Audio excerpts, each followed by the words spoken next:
All right, let's dive in. All right. All right, good morning to everyone who's here, or afternoon or evening if you're watching this at night. I'm Christine Anderson, and I'm here with the amazing Govind, and we are in beautiful Costa Rica on the Nicoya Peninsula. We're actually currently teaching a yoga training, and I'm just so grateful and have been having such an amazing, inspired time leading with Govind and learning from him while we're teaching together. And I will do a little blurb later about all the magic he is, but just quick and short right now, your name means servant of the divine. And I was telling Ian, like, you really carry that just in your persona of like how you teach, how you interact, how you live your life. And a little background, he is much more than these words, but he's a musician, a yoga teacher, a facilitator, father, husband, and just an incredible surfer, and an overall just rad human being. So I'm just, thank you for sharing this conversation with me. I'm feeling very embarrassed right now. Don't blush. I'm just teasing. Thank you. Well, I just want to say as well, too, it has been so wonderful to be side by side leading this journey together. And you are so tremendously inspiring. I've learned so much from you and your teaching. And beyond your teaching, just who you are, the joy that you carry, and the light that shines from your eyes is really, really inspiring. And you're just so wonderful to be around. So thank you so much for inviting me to be a part of Sama Yoga House. And I have had the most wonderful time here. I'm so sad because I'm leaving tomorrow. I know. I'm going back to rainy, cold California. Oh. It isn't that cold, yes. but you know. In lieu of this, it's pretty magical here. So I'm just like, I was thinking back to like how we got connected, and one of my first moments knowing you was at Bhakti Fest in 2019, pre-pandemic, or you were, would you call it BC, before COVID? BC. Before COVID, yeah. Now we're in AC. Now we're in after COVID. So I think it was September 2019 near Joshua Tree in California, and I went to one of your workshops. And I just remember, I didn't know really much about you. My friend brought me on this long 2-week road trip with her, and we sat down, and you could really tangibly, palpably feel your presence of, you know, teaching and sharing Kirtan and music is so much more than just doing the thing. You really have a heart for it. And so one of my first questions for you is really what inspired you to be on this path, and what's like the driving force for you to keep going and doing this work? That's a big question. Jump right in. Well, my guru, Neem Karoli Baba, has this great quote, "Love is the strongest medicine." And when I heard that, it's rang so deep inside of me as truth that that's the way that I want to live my life. That's the path that I want to walk. You know, the realization that we come from love, we're headed back to love. Love is the great elixir that transforms an ordinary life into an extraordinary life. And that's what this path of Bhakti Yoga is about. It's commonly called a path of love, path of devotion to that love, from the love that is inside of our hearts. So in very simple terms, it just makes sense to me. You know, there's many paths of yoga, and you have to find the one that's the most natural for you. Some people are naturally intellectual, so they are attracted to this path of jnana yoga, which is more of the study of the scriptures, this constant inquiry of who am I, and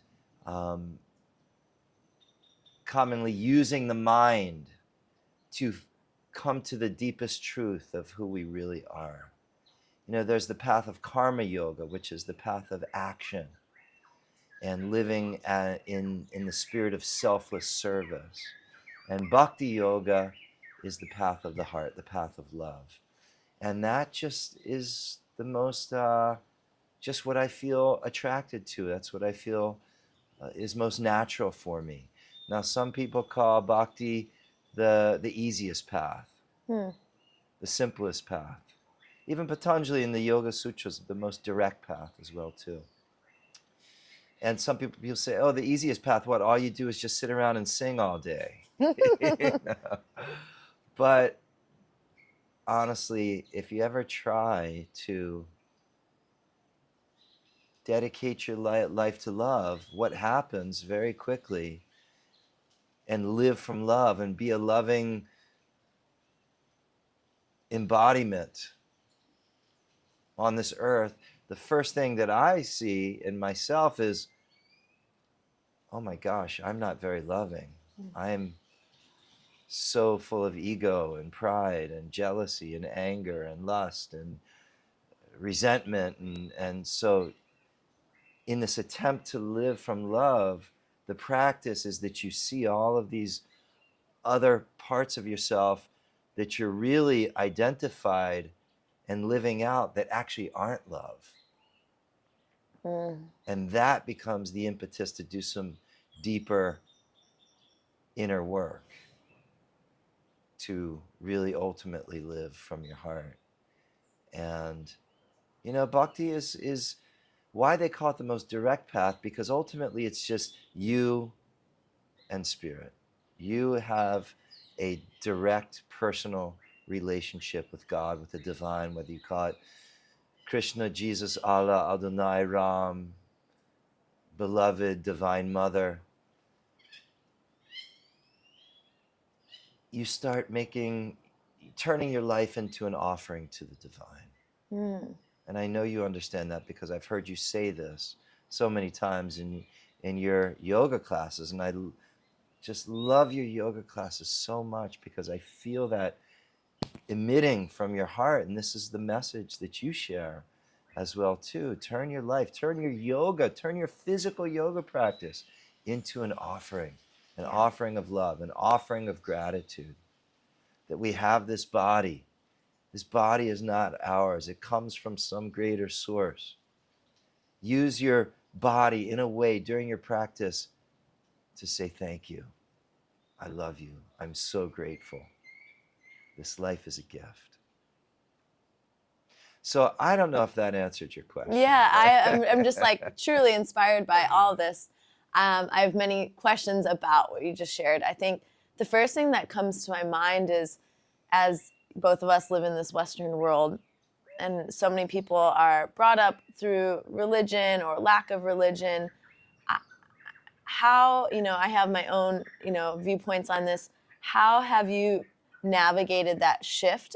Were you raised with any religion? And then, especially like for the audience, like how does one kind of remove themselves maybe from like past experiences that weren't so favorable to move forward back to that space of connection to divine?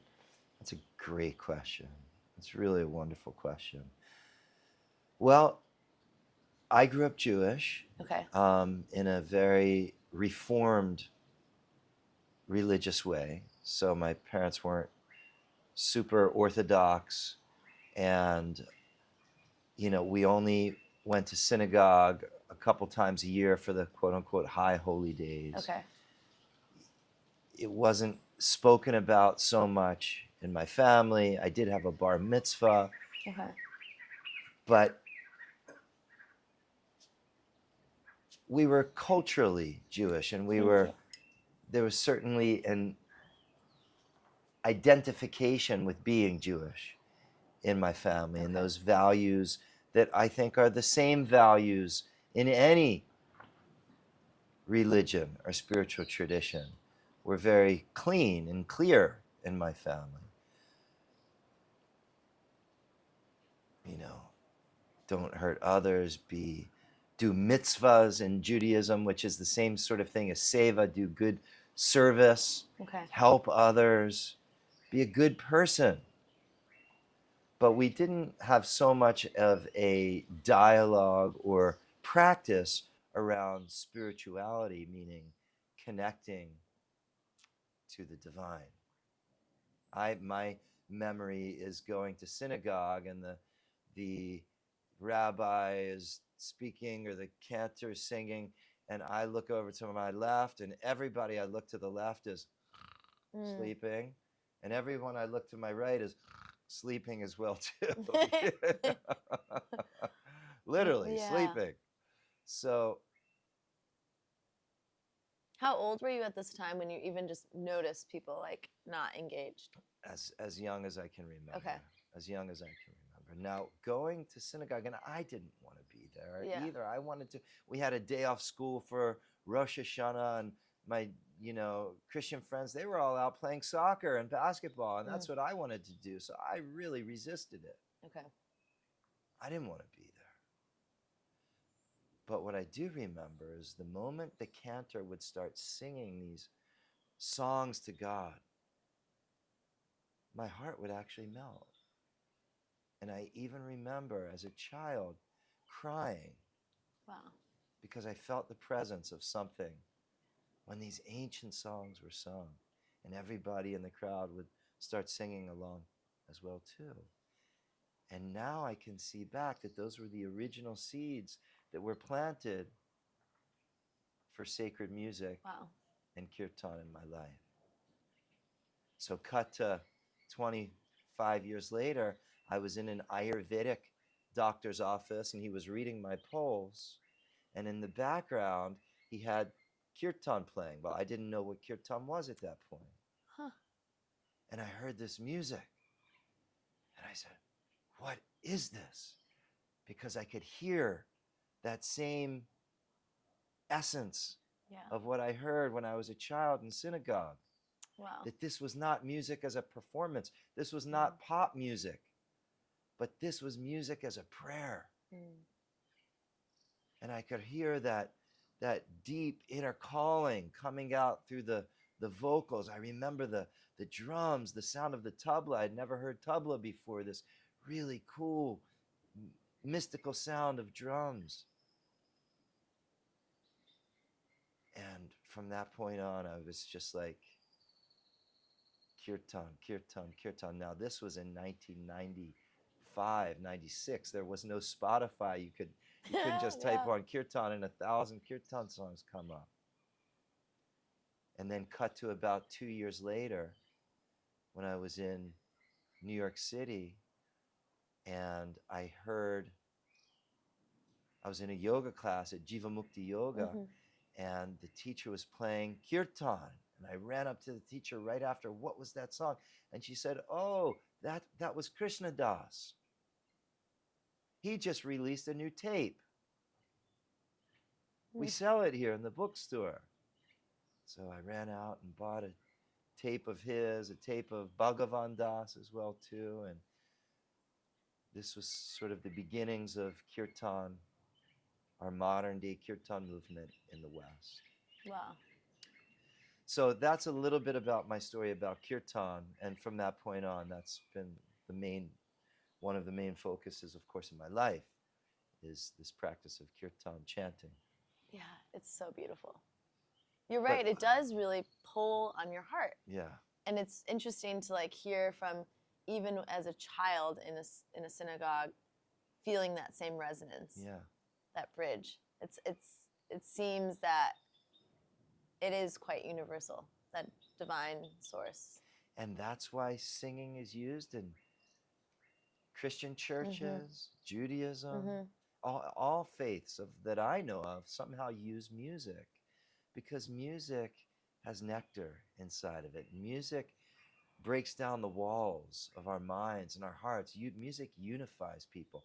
And when we use music in a collective way and point our music and song towards something higher, something greater, this is sacred music. And that sacred music is an authentic spiritual practice. This is what people recognize in India, that kirtan, if all you did was sing kirtan, that would be enough. That would be a complete and full spiritual practice. because what we're chanting are these divine names, and these divine names are said to be so powerful to clean out our hearts and to purify our minds. And as our minds purify and our hearts clean out, gradually, gradually, gradually, what reveals itself is who we really are. Our spiritual self, our soul, our loving awareness. And that's the goal, I think, of all yoga and spiritual practice, that coming back home. So I didn't really answer your question. If you'd like me to sort of go back a little bit I'm about all of that. Yeah. that I kind of went off on a long No, tangent, I but love we can it. loop it back. Okay, Bhakti Yoga, so much of it is associated with Hinduism and these Hindu gods and goddesses. And what if, first of all, I'm really identified as being a Jew, or I'm really identified as being Christian? Can I still practice Bhakti Yoga? Can I still sing Kirtan to Sita and Ram? And can I still chant Hare Krishna, Krishna Krishna, Hare Hare? Or am I cheating on my God? Which I've heard people say a lot. Yeah. My feeling, and this is just my personal feeling, and this is what many of the great saints have taught as well too, of course, is that it's all one. Yeah. This one sun that's about to rise here in 15 minutes. Everybody, we're at the sunrise. I don't know if Christine No, I haven't said that yet. mentioned that yet, but we're here at the sunrise in Costa Rica. Well, this one sun here in America, what do we call the sun? We call the sun the sun. Here in Costa Rica, they speak Espanol. What do they call the sun? El Sol. El Sol. Yeah. In India, they call the sun Surya. In, you get what I'm saying. In different places around the world, the sun is called different names. But it's the same sun. It's not a different sun that's in America, a different sun that's in Mexico, a different sun that's in India. It's the same thing with God. There's just one God. It's just known by different names.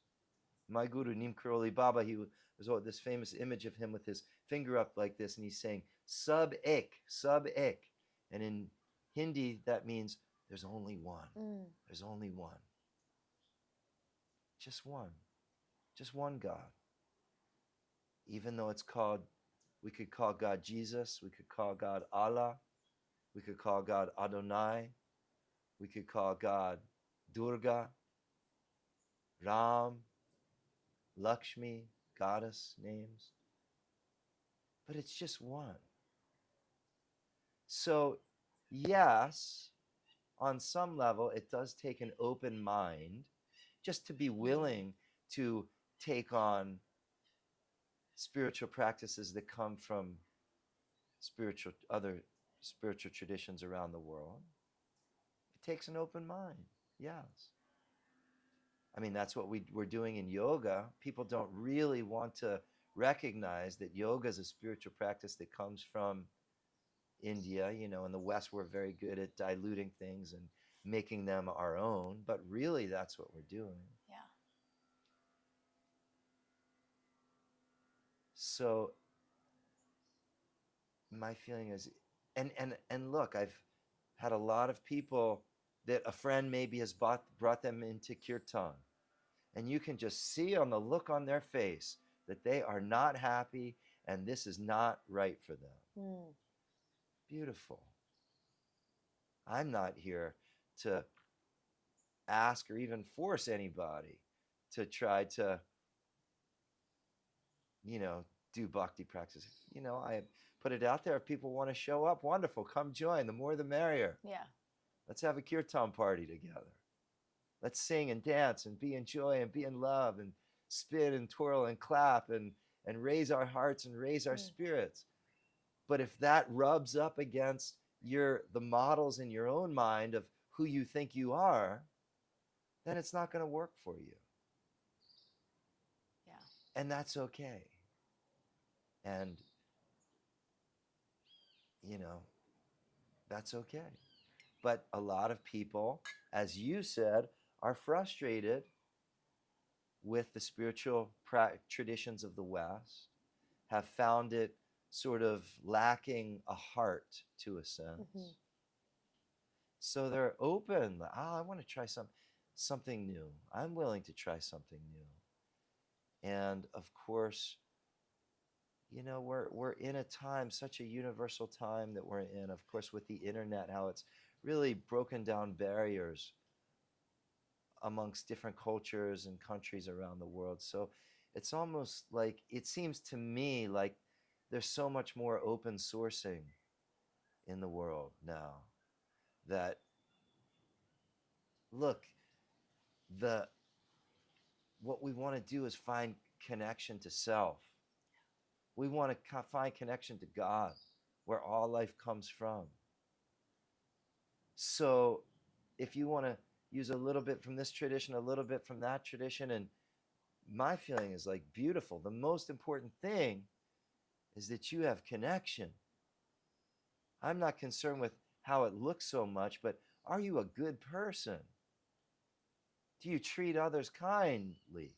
Which ultimately I think is what spiritual practice is designed to help us recognize, that that person you're looking at is just you in another body. So why would I be a jerk to them? Same spirit, but in a different form.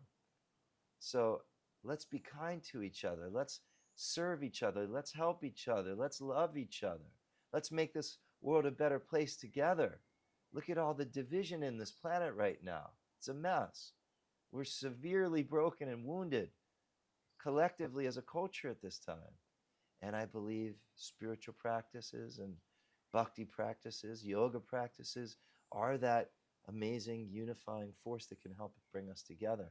And I want to say one last thing interesting is that I kind of pushed Judaism away for a long time. I just, like many of us. Mm-hmm. But after singing Kirtan and getting into devotion to all of these Hindu gods and goddesses, what's really interesting is that it sort of looped around and made my connection to Judaism actually that much stronger again. And I actually love Judaism now. So every Friday night before we eat, me and my family, we say a prayer for the Sabbath.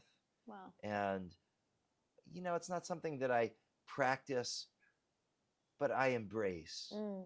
My practices are really from the East, but I don't push it away anymore. I embrace the culture, especially that I come from, and see so much beauty and so much joy in it. Oh, this is so wonderful. Something that I admire about you is you have so much light and devotion to this path, and also you don't push it on anyone. You are open. You never, I don't feel there's a judgment in terms of like how you teach and where people are at. It just naturally flows through you. And I think that's a reason why so many people feel drawn to you, is it's actually, they really see God in you as like, oh, he's in it. You have that light, you have that joy. And I think in a lot of ways in our like kind of our world right now, there's a lot of people who are kind of pushing against organized religion. They've been jaded by it, or especially things that are happening in the world, right?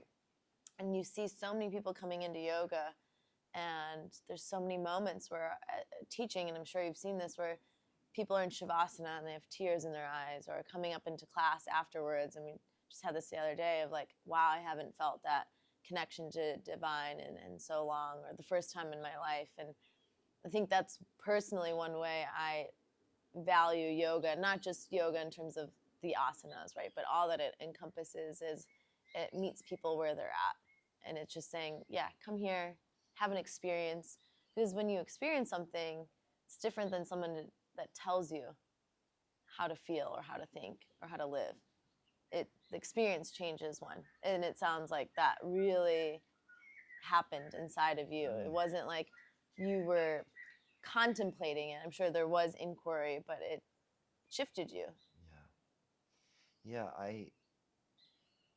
you know, what I feel and the way it's been taught to me is these practices of the East, they're not a religion. They're a path. Mm-hmm. And the elders that have walked the journey before us, they've laid out the path for us. And it's up to us to walk forward on this path. And you start walking on this path and things start happening. In my opinion, good things, beautiful things, at least in my experience, growth, spiritual growth. Versus from what I feel a bit from the West, Western Western religions, there's so much judgment. Yeah. And there's so much guilt. Yeah, and like fear. And shame and fear-based. Yeah. And I don't feel that in the East. I feel like such an inclusiveness and a welcoming. Come, Mm-hmm. please, in your own time, in your own pace, come and be a part of this journey, walk this path. But it's a very, even though we share it with others, satsang is so important. This great quote that you turned me on to the other day from Ram Dass, your deep spiritual work happens within the privacy of your own heart. And I've listened to thousands and thousands and thousands of hours of Ram Dass lectures, and the first time I heard it was in your class the other day. Your deep spiritual work happens in the privacy of your own heart. That's where we turn into. Yeah. And I think, it's not even the religion that people are jaded. I think it's just life and technology and news and media and the speed in which we move life. And I think yoga at its core and this work and this world is really a slowing down for people. I think it's really easy. I know even still with all these tools, I can easily get distracted and pulled. But yoga has this way of bringing one back home. And that's why I think so many people feel those profound experiences in classes or kirtan. You see it. You see the shifts that it transforms people's life. And I think one of the reasons why I love yoga teacher training so much is, and you've seen it on their faces, even just with 1 week of training, how much transformation takes place. You can see it in their